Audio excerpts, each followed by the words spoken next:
Mary, thank you so much for coming on Excel Transformations. It's really good to have you.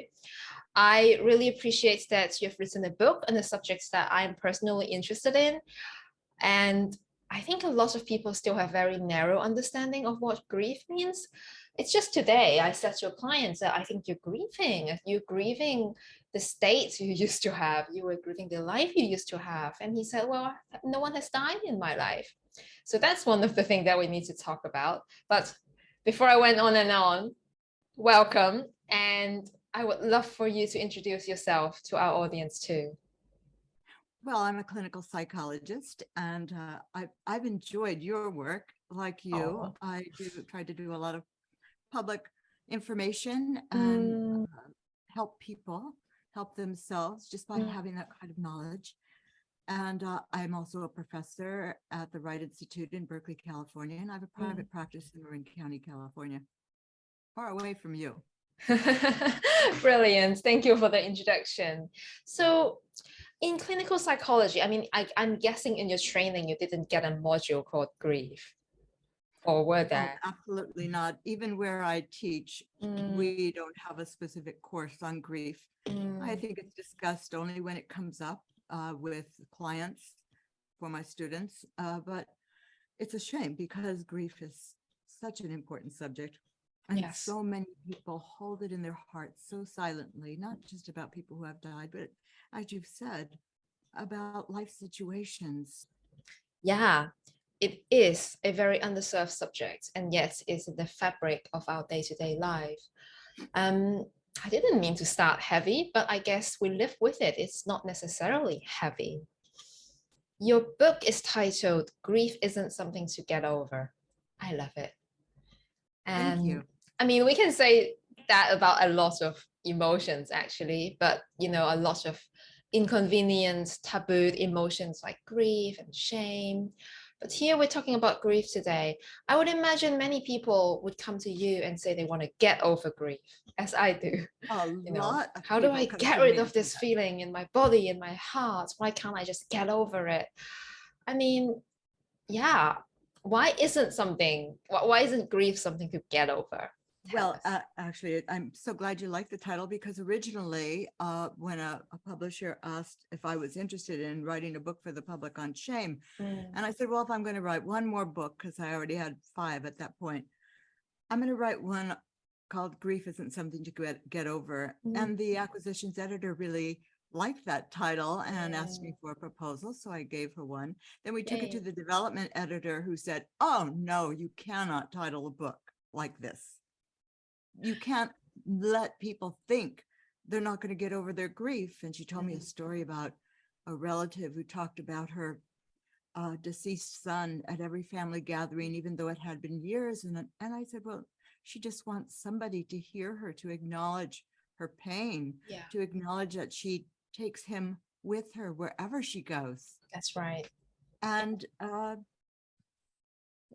you know, it's more like some people think everybody should get over their grief because they don't want to hear it. They don't want to hear sadness. In fact, if you're at a party and you talk about a loss or how miserable you are about something you've lost, a job, whatever it is, sometimes people don't want to hear grief. No.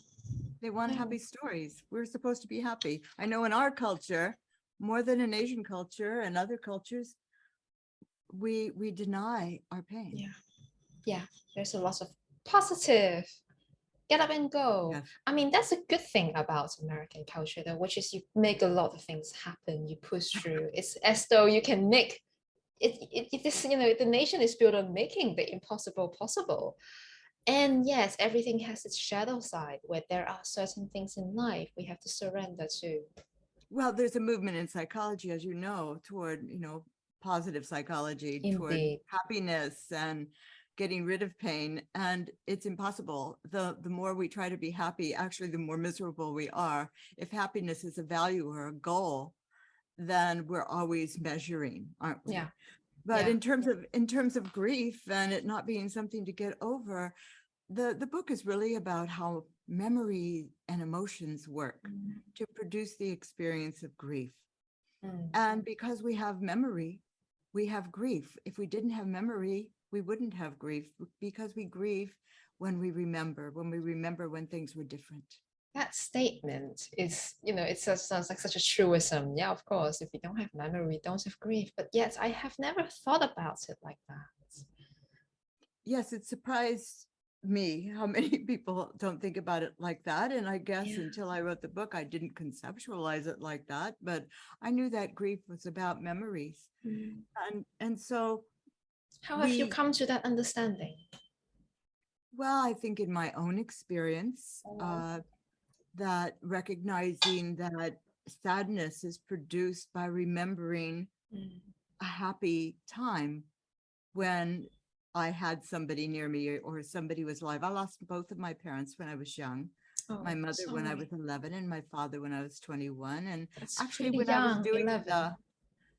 the edits for the book, the final edits for Grief Isn't Something to Get Over, my husband died that week from a stroke. Oh, Mary, I'm so So, sorry. well, it was interesting. I got to add him to the book. The publisher Mm. let me hold on to it for a while and write some things, because some of the experiences I had that first month after he died were everything I wrote in the book about people experiencing it after a long-term relationship, and even Mm. after a short-term one, the Mm. kinds of symptoms people have, like losing Yes. things or Yes. missing something, Yes. and thinking something isn't there when it's right in front of your face. Mm. Yeah. Yeah. And Yeah. it's a symptom of what our memory does. We cannot make sense Mm. of the presence of somebody in our memory bank Mm. and their absence in our present life. Yeah. Our memory can't consolidate that information. It's sort Mm. of like the same thing that happens when people experience a trauma. Mm. They have nightmares and intrusive thoughts because their memory can't consolidate that information. It doesn't That's make right. sense. That's right. And so it takes a while to reconcile that information within our mind. And so there's this period where things seem rather strange. Mm. I'm just even thinking how when we grieve a future that we will no longer have, it's still Ah, based on our memories because it's a fantasy that we build based on our memories. our memory doesn't know the difference between fantasy and reality. Mm. If we think about our future, and let's say people who are going to have a child Yes. who dies before it's born, Yes. or as it's born, I mean, stillbirths Mm. and uh, even abortions in some way Mm. for some women have that effect where we think about the future for that child. Some people name the child, and the child has a face in their mind and it has a future. Mm. And so, yes, we do grieve. And then as we see other people with children who have children the age our child would have been throughout their lives, Yeah. it triggers a memory of our loss. Yes. Yes. In your book, you said acceptance and closure doesn't apply to loss. But don't we always say, even as psychologists and psychotherapists, isn't closure very important? Like we need closure. Yes, isn't that something? There are so many misconceptions in psychology Mm. that the public has taken on as well. But there are And rituals designed for closure that therapists would do with you. but is there really closure? You know, we would have to be completely impervious to memory to Mm. have closure, because you can do a ritual that's around closure, yes, and that satisfies our mind for a while. But then you walk by a park where you were with your loved one Yeah. or your child who died, and you remember, and you think, well, I thought I had closure. I thought I had let that go. And here you are crying Yeah. or feeling that grief. Yeah. There is no closure, because throughout our lives, memories are repeatedly triggered. Mm. Memories are activated, our emotions are activated, Mm. actually. And that's what happens. So it's the same kind of thing with the misconception of acceptance. Yes. People say, well, I just can't accept the loss. Or your therapist will say to you, well, you're having a hard time accepting the loss. Well, that's really not true. People accept that they've had a loss. They don't accept how they feel about it. Right. We have a That's very different. hard time accepting how we feel, Mm. and we're not happy about it. We don't accept that reality because of the way it makes us feel. So emotions and memories interface in Mm. various ways to produce grief and that sense of non-acceptance. Mm. Yes. We would What have to be a little bit psychotic not to accept that somebody has died, to be able to have the delusion that they're still alive. But there are what we call continued bonds we have with people.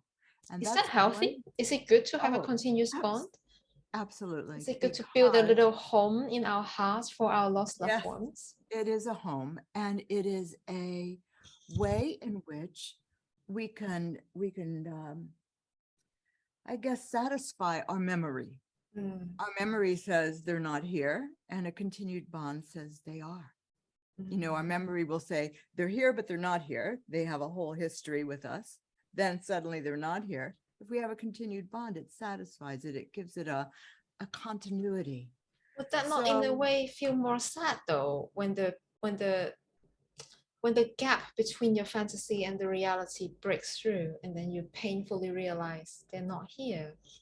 well, people know they're not here. Mm. They may feel they are, and in another sense, they know they are not here in bodily form. Right. Yeah. So people have all kinds of ways in which they bring their loved ones back into their home. Like they'll hear a certain noise and they'll say, oh, that's my loved one here. They'll see a bird land in a tree and say, oh, my loved one is visiting me. Mm. My husband, I'm not even, that superstitious or anything. My husband loved to call crows, Ah, and the crows would land in the trees. Well, yes. after he died, there were so many crows around my house. I wanted to get rid of them. Like just suddenly they all came And in. and I just couldn't help but Wow. think to myself, well, is he here? Mm. Could well But be. I Could well know it's be. not. It's our longing, it's our yearning, it's our Mm. way to satisfy our memory and of the presence of the person and the pain of their absence. But it's important to have poetry in our hearts, not just science. That's right. There is poetry in our heart, not just science. And problem is, so much of grief is silently held Mm. that science isn't understanding it because people aren't talking about it. We don't know what's in somebody's heart unless they tell us. And Mm. that's why talking to many, many people about their losses was so fascinating to me, because ordinarily people give facts and information about a loss, but they don't really say how they feel. Mm. And that's what we need to know, the real experience. How do you move people through grief and with grief in your work? Moving them through it, well, I think people have their own sense of timing. Right. And I've met people who they have no inclination to Mm. what we call let go, Mm. and they don't have to. Mm. It's a matter of not living every day so miserable, Yes. to not just make meaning out of loss. Many people talk about that, making meaning out of a loss, like Mm. if your loved one dies from cancer, to do something for a cancer organization. Mm. But I find that what's more important is to find some meaning in life, I find a different agree. meaning in life. Yeah. Changing your And that's, story.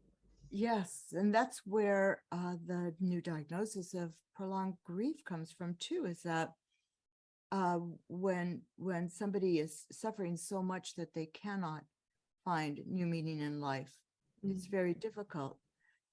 Now, do people have prolonged grief because they are very, very attached? I've wondered And I would say that people who have soulmates, Mm, soulmate relationships mm. tend to suffer from prolonged grief because their identity is so intertwined with the Yes, loved one.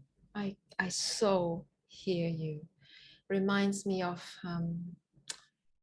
clients. Yeah, reminds me of people who's like, that's the only person who have ever really got them. And some may try to find it in the human world for a little bit and then realize no one's gonna be a match. Like in my imagination, when my soulmate passes, I'm just gonna go into therapy and get a lot of therapy to grieve, but I am not gonna be able to find a replacement. Oh, just talking about it makes me feel really emotional. That it would be that people are different, they're not replaceable. Exactly. I also don't want to add that to the audience that soulmates doesn't mean doesn't have to be a lover. It could be your sister, it could be your mother, it could be your child, it could be Absolutely. your pet, it could be your therapist, it could be a friend. Yeah, yeah. I had a woman tell me she was in therapy for a while, but one day she was just so sad. And she Mm, said it was her sister's birthday and her mm, sister had died 10 years before. And she just missed her so much. mm, So what we did is instead of trying to forget, mm, in those times, it's helpful to remember. mm, And I asked her to remember something she really enjoyed about her sister. And she said, when we would get mint chocolate chip ice cream together. And I said, well, why don't you do that today? mm. And she did. In the next session, she told me it made her happy. Remembering the positive. So one of the ways to, you were talking about working with grief Mm, is to focus on the positive aspects of the mm, memory, because what happens is that we have a positive memory, some good thing that we experience with that person, and we think about the loss mm. rather than the positive memory. Yeah, You know, if that person was alive, you might say, oh, remember that time we got mint chocolate chip yeah, ice cream yeah, yeah, together. yeah, yeah. But once they die, it feels as though something is gone that was precious, when in fact you still have the precious memory. Mm, it's not enough. I want more. But I hear you, and I think our brain doesn't know the difference between the memory and the reality in the Yes. future. Mm, When we have one of those episodic memories, those autobiographical memories that make up our lives and our mm, self-definition and our identity. mm, uh I mean, that's part of us that's in our mind. It mm, it isn't connected to whether or not somebody's still there. mm. Yeah, yeah. Oh, there's so many things that's popping up in my mind. But in your many years of experience, is envy in the mix of grief? Like, would you look at other people who have their sister, their mother, and you don't, and feel it? Or is that not usually the case? Oh, wow. I would have never connected those two, but I think they are connected. In fact, if I was going to write another book, it would either be on jealousy or envy. Ah, Um, please do. Yes. Another um, tabooed emotion from Mary Lama. it's such an important topic too, because so many people, it's another silently held feeling, isn't it? Indeed. Uh, Grief. Can we grieve something we don't have? That We're grieving a that fantasy. Yes, If that is a somebody topic has that I'm something we don't extremely have. interested in. You know, when we say grieving something we don't have, it could be something like an unborn child, but that's not really the case because the unborn child was there. But yeah, something like You're grieving a lost a opportunity, lost opportunity, a lost dream. a lost dream, and lost dreams are so powerful in I our know. mind. But then again, if we focus on our lost dream, we neglect everything else, every other possibility, That's so because we're true. focusing on the loss.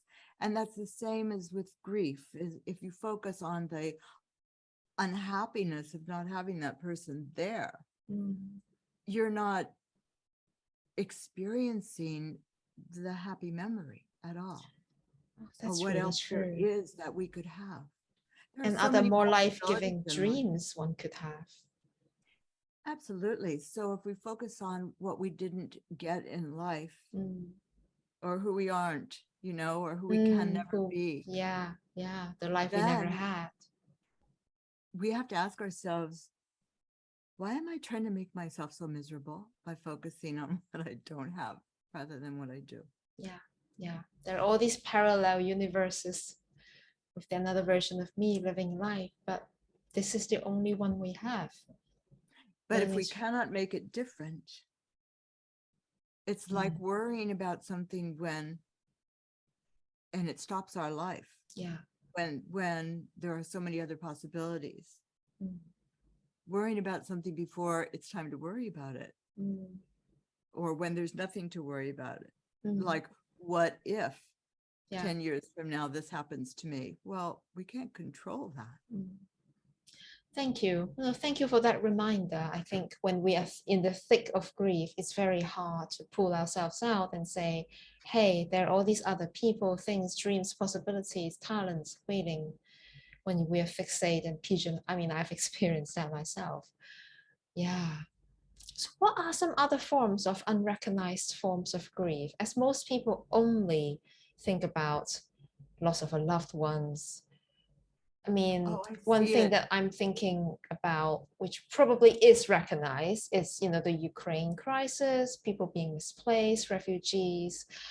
I mean, people are very focused on the trauma and the disaster, but the grief is huge. I would argue It's huge. alongside shock, it's the biggest emotion in these disasters. And I wonder if how much people are able to experience it now because of the shock. Mm. And it's so big. It's almost as though things have to settle down for us to really embrace that. And you certainly see that with the Holocaust, all these years later, people still grieve, that horrible event and what happened and who they lost. But yes, there's that. And then there are the other, silent things people grieve: degenerative diseases, people with Parkinson's, people with neurological syndromes, people who have slow deterioration, or illnesses that they know eventually they may die from. Yeah. There's a slow grief of loss of functioning. Yeah. And when our parents have dementia. I was just going to say that. Parents who That have is very complex. Like parents with cancer, it's a slow grief of another kind. Parents with dementia, you're kind of losing them as they're in front of you. It's complicated. It's complicated because they're still alive, but yet you have lost your parent you knew. So it's a huge loss, and people feel that's one of the subjects where we call disenfranchised grief. Yes. People don't feel entitled to grieve that kind of a loss. And on that subject, in your book, you talked a lot about brain science and memory and grief. There's a link. Can you expand on a little bit of that for the science-oriented audience? Implicit memory, episodic memory, and if it's so based on memory, would someone with dementia or other brain degenerative disease experience grief differently? Would they lose the grief? I have no idea. Well, that's interesting because they have they focus on certain memories. So yes, I think you often see people with dementia bring up people who have died and they think they are still alive because their memory tells them that person is still alive. And you have to tell them again and again, no, that person is gone. Well, why not let them be alive for that person, because they are in their memory and they can't make sense out of whether somebody's gone or not. But there's all kinds of memory functions, and Tulving came up with 256 that researchers have studied. So there's a lot of different kinds of memory functions, not like there are little boxes in our mind that where those things exist, but there's ways in which memory works. Like often they're divided. The largest heading is implicit and explicit memories, where some of our memories are conscious and some are unconscious. One example of implicit memory are a lot of sensory memories, where we taste something and all of a sudden we have this feeling, this good feeling, or we hear noise and we have a sensation. I mean, a lot of our memory is in our body, in our sensations, not in our thoughts so much. We could turn it into a thought. If you have a sensation or if you have a mood, often that's an implicit memory at work. If you wake up in a certain mood, maybe it's from a dream, that's from implicit memory. If you think about it for a while, sometimes it occurs to you what's going on, what your mind is remembering or telling you to remember. Memory serves one purpose, one big purpose. It's adaptive. It helps us anticipate and plan for what's going on in the present and the future. And so it has this function to store and recall information that we use in our everyday lives. Otherwise, I mean, it would be pretty awful if we didn't have memory. We'd have to learn things over and over again. Sometimes we never learn lessons, though. I mean, we have to learn them over and over again. So how do we find a comfortable home for our memories so we're not overwhelmed by painful grief? To acknowledge them and let ourselves know it's okay to have them in our mind, because if we can use those memories to plan and anticipate the future, that helps us. That's why I end the book with the concept of hope, because hope is forward looking. It's using our memory, our episodic memories, all of our memories, to anticipate the future. And so if we could cooperate with our memory system and plan for the present and future using the memories, even those that create grief in us, it helps settle us down. That's beautiful. Hope is a good thing. I need some hope. I think people who are going through grief need some hope that things will be okay. Doesn't mean the loved one will come back, but they will be psychologically okay and not be consumed every day. Yes, and some people have focused instead. Some people have focused instead on the concept of resilience, as though people who get through grief quickly may be more resilient than others. Well, that term sort of bothers me, and they also point to people have certain constitutions that may be more resilient. Well, what is resilience really? True resilience, I think, is the way in which we handle shame. I was about to ask you about shame. There's a part of shame that is related to grief. And that is that we think of shame as feeling as though our whole self is bad and, feeling humiliated, wanting to hide. But there's an aspect of shame where it signals when there is a disconnection from another person. And that's where it's related to grief. Part of grief is a shame response. It's the shame of disconnection. It's feeling a rupture. But there's an aspect of shame, too, that leads people to want to regain that bond. But when you lose somebody you love, or a relationship of any sort, you can't regain the bond. It's not there. It's not going to be there. And so then you're stuck with this shame of grief. Mm. And so how do we deal with shame? There's 4 basic ways in which people deal with shame. They either attack themselves, like I'm no good, or I wasn't good anyway, or I'm not worthy, or they attack the other person. I didn't want them around anyway, or they weren't good for me, or they withdraw and they just kind of hide themselves, or they avoid, like they'll become a shopaholic or an alcoholic What do or you a see drug as the addict. most common in our modern days predicaments? Well, what's important is to learn from shame. Right. And To learn from shame. Oh some God. people are So we're better lucky able enough to recognize it and be with it. Learn from it. It's a tall order. that's the remedy. And so what can we learn from the shame of grief? What can we learn from the person we lost that prepares us for the future and for the present? What can we learn about ourselves? Rather than attack yourself or attack somebody else or withdraw or avoid, to take a look at, what am I trying to tell myself from this experience? What do I need to know?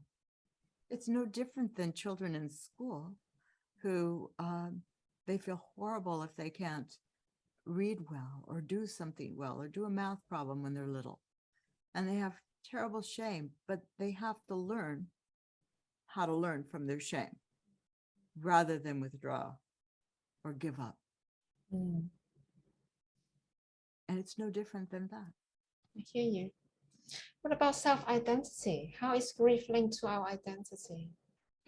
Well, in relationships, grief is very linked to identity because the ways in which we define ourselves is often in relation to others.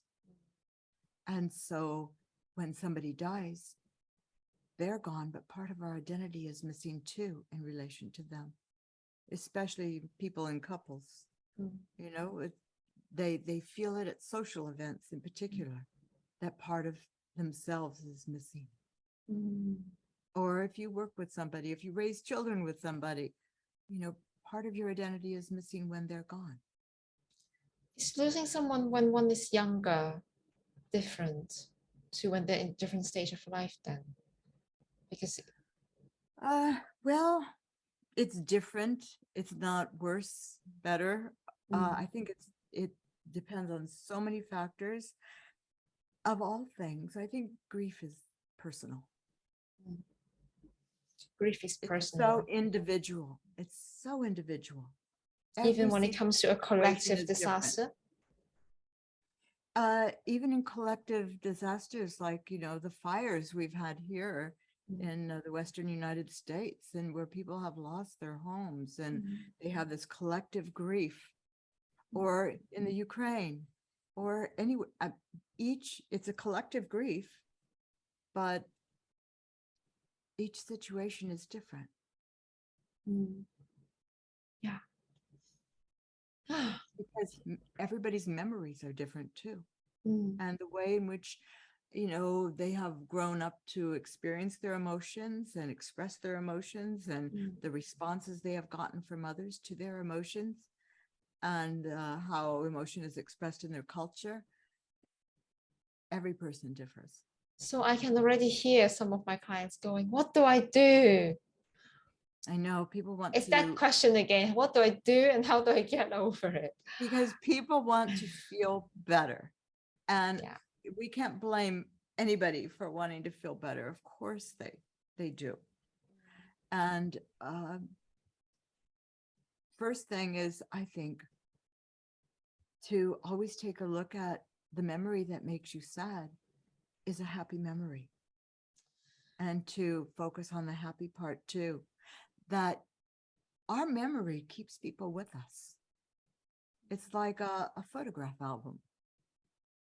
And we could look at a photograph of somebody we lost, and it was a happy time, but we feel sad because of the loss. But we're neglecting the happy time. Yeah. And that's one thing that people do with loss, is put aside the happiness that they had felt at that time and focus on the sadness. Sometimes it takes a while to do that. I think people would ask, on average, how long would it take for me? I guess you know. I think it takes about 6 months or a year for people You to, actually have an answer? yeah, it takes about 6 months or a year for your memory to make sense of the difference, Yeah. to reconcile that difference. Mm. And people notice, in the first weeks or months of loss, they just feel weird. Things aren't getting put together right. Yeah, I think there is an answer, that it takes a while, and within that time frame,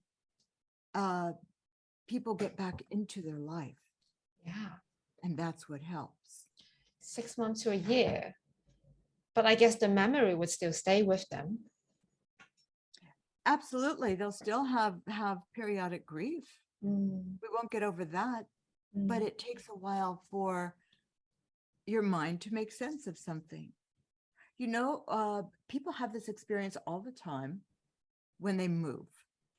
And the first months they are in a different living situation, it feels unsettled, and it's unsettling, and it doesn't fit. Do you know what I mean? What I'm talking about, that feeling? Yeah. It just doesn't fit. And It's a then new world. It's a new reality without the new the thing you have reality. lost. And your memory is getting used to, situations, and pretty soon you've collected enough memories of that home where you feel comfortable in it, and it feels like home to you. And how long does that take when somebody moves to get used to a new place? It takes a number of months, doesn't it? It's interesting to think of these processes as the same.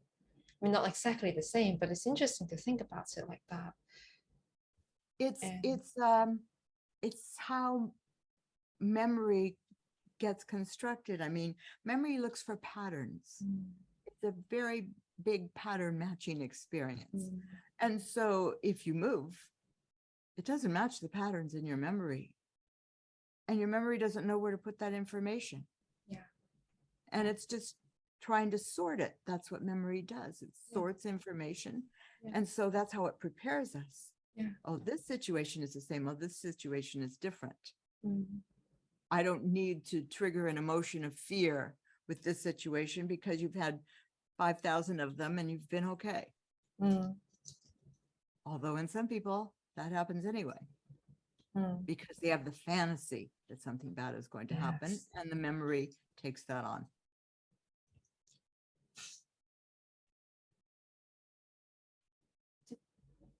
I don't know how I ever did therapy without knowing about memory, because it's all about memory. It's all about our memories and our emotions. And that's exactly why we feel the way we do. It's so interesting that you say that. Like, I just never really think about it. It's one thing I think I try to convey to my students, because it's just important, is how emotions work and how memory works. And with emotions, we have the same problem, is that there's all these theories, and and are there 9 basic emotions? Are there 5? Are there 6? Primary and secondary.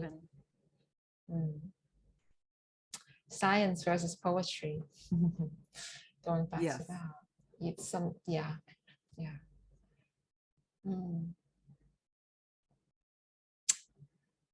Do you see yourself working with grief for the rest of your working life? Oh, I think I've always worked with grief, and I always will. When I started out as an intern, one of my first long-term patients was a man who had such a severe depression, and couldn't make sense out of it. Mm, There was no sense to be made of why this man mm, suddenly became so depressed over, a particular year. And we finally uncovered that he was turning the age in his 30s that right. his father was when his father died, when this guy was 7 years old. Mm, And that kind of age matching anniversary is profound for it people. is. Yeah. And once we took a look at that, his depression started to subside. And, he didn't have a lot of memories of his dad because he was so young.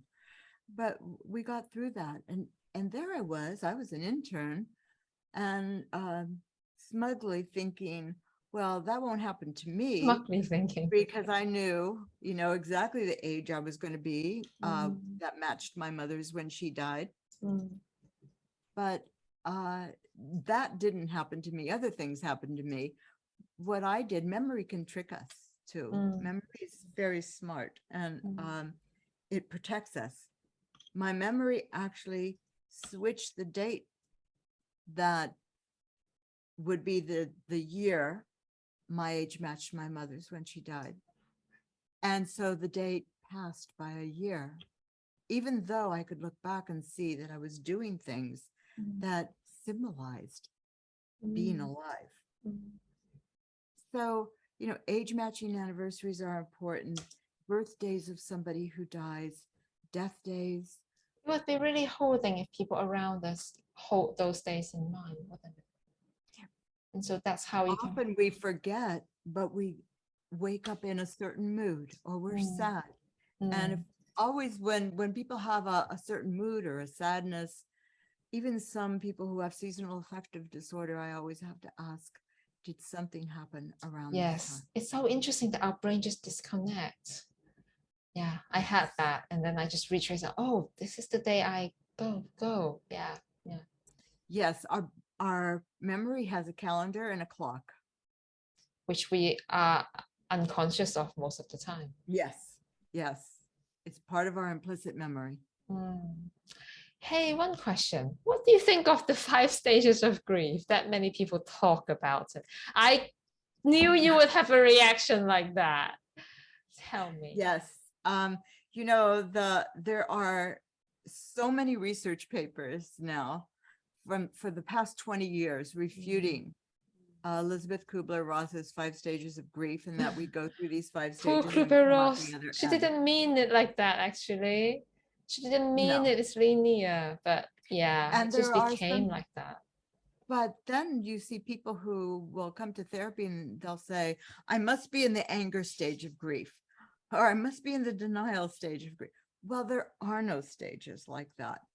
It doesn't exist. We don't go through grief that way and come out the other end with acceptance. And Mm. so there's all of this research refuting it, and yet it's still taught in some internships and graduate schools. No, Yes, really? I've run across former students who have been in internships where that's the focus.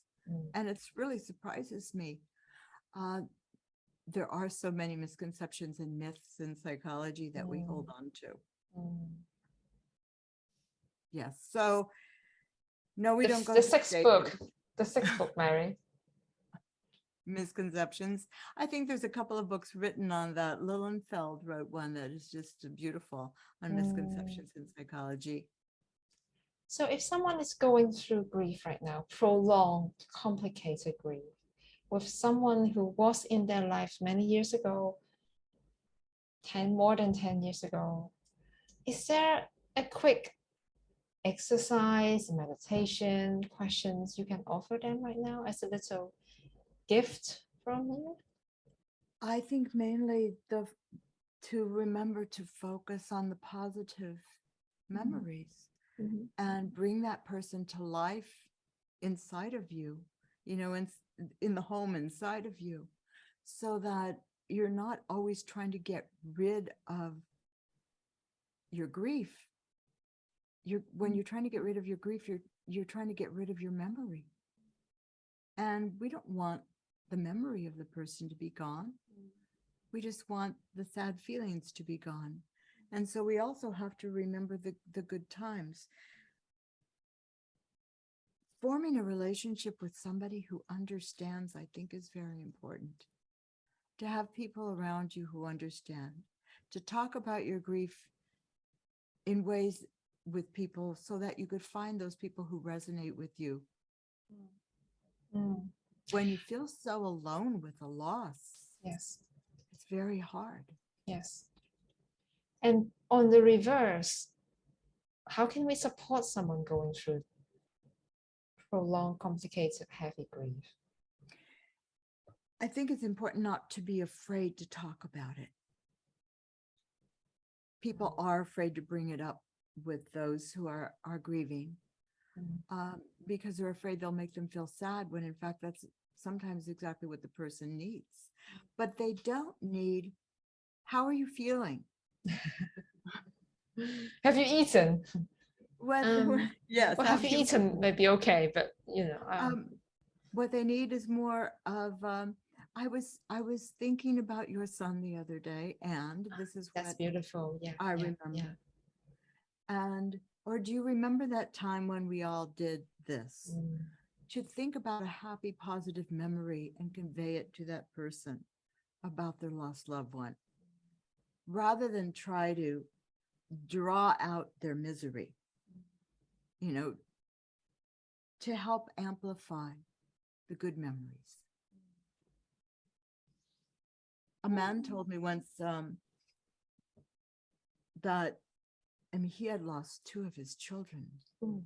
And he said, I don't want to get over my grief. I want to remember all I can about them. You know, I love them. I want to think about them. So it's thinking about them. Help people think about them in a positive way. Thank you.